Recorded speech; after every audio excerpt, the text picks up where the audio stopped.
Ladies and gentlemen, let's get ready to rumble!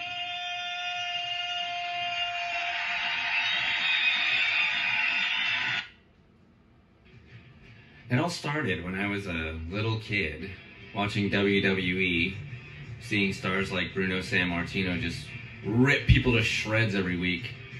And there began my undying love for the WWE, which was WWF back then. Cut to a few years later, I started getting inspired by horror movies like Tourist Trap and Tombs of the Blind Dead. So, I was a writer at the time. I'd been writing poetry since kindergarten. And I always knew I was going to write my own book.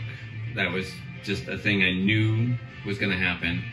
And when I saw the movies Damnation Alley and Return of the Living Dead and Night of the Comet, I knew what kind of movie I was going to do. I was going to do like an action-packed horror movie with a lot of comedy that's, you know, organic comedy.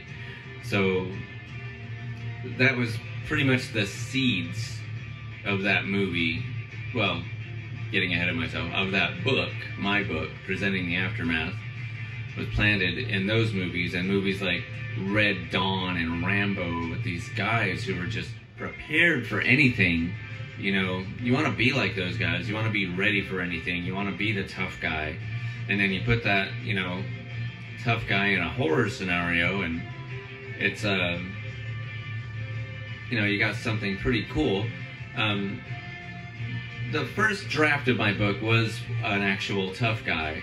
It was, you know, I was consulting with a retired Marine, and if you'll ask a Marine, you are never retired, but he was great with the pointers and tips, and he just loved the story that I came up with initially, because I was reading a bunch of prepper pulp, and I decided to, you know, write my prepper story, but I was going to turn it into a horror story too, and something campy fun. And he read it and loved it, but he goes, I want something else. Something more from you. So I was like kind of confused, like, okay, you know, thinking, okay, he wants a different writing technique, what's going on? He said, I want a different hero. And I'm like, what do you mean, different hero? Because I put a lot of work and research into my protagonist. He was this really great badass Navy SEAL. Now he's like band security, and he had a whole backstory. And he challenged me. I call him Waddy. He challenged me. He said, I've seen that before. I've seen, you know, the cop or the tough guy, you know, blow everything up and, you know, be the badass. But I want something different. And so, you know, obviously curious, what is that different? He said, I want you as the hero. I don't want a guy like you. I want you as the hero of the story. So I stayed up all night writing this, you know, and I gave him, you know, I didn't see him the next day, and I just kept writing and writing and writing, and I gave him a couple hundred pages. He said, this is the greatest thing I've ever read. Keep writing it. So I did. And now we have the book Presenting the Aftermath. Now, I've been a fan of WWE my whole life, as I've stated, but I never thought about shopping my book, because it was always intended to be a movie. Like, since inception, I knew this was going to be a movie. When I started taking the writing of this book seriously, I knew it was going to be a movie starring me. I wrote 14 songs for this. I'm a singer and a performer, natural performer. It's what I do. So I never knew where I was going to do it. I figured I was going to go the indie route, you know. But then something changed. You know, I've been a fan of WWE Studios movies since The Rundown, man. That was a great actioner. But I didn't really know they could do horror until I saw Oculus and See No Evil 2. And I was like, oh my, okay, this changes things. So my lifelong love of WWE, my love of cult and horror movies, is all seeming to come together at the same time my book was coming together.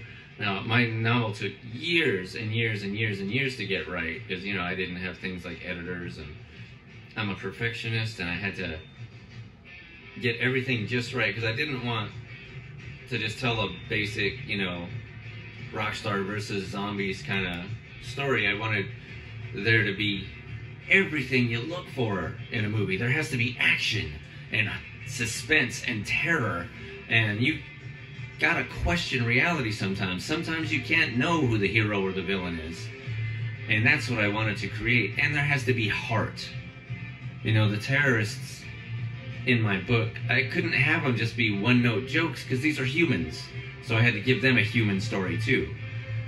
And so after I was finally satisfied that my book was fully fleshed out enough,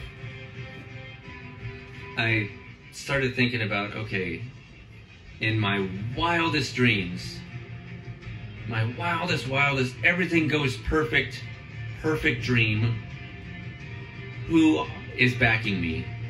Who is going to let me do this thing the right way? Who's got the balls to make this book into the kind of movie that's going to change lives? WWE is the only choice, like, for real. If I have to do it myself, I will, but in my perfect world, WWE Studios backs me, I get to star in this thing, and if I don't have the chops to direct it, then I'm hoping you'll, you know, get one of your horror specialists on the job, like the Tascha sisters, or Mike Flanagan, you know, to turn this thing into what it really could be, because not only is WWE Studios known for action movies and now horror, but they've moved into that critically acclaimed category with movies like Rush and The Call. So with that, all of that in mind, it's got to be the perfect home for my movie. It's got to be the perfect home for me. So that's why WWE, me, Lord Vale, I'm pitching you my movie, presenting The Aftermath. That's why I'm here.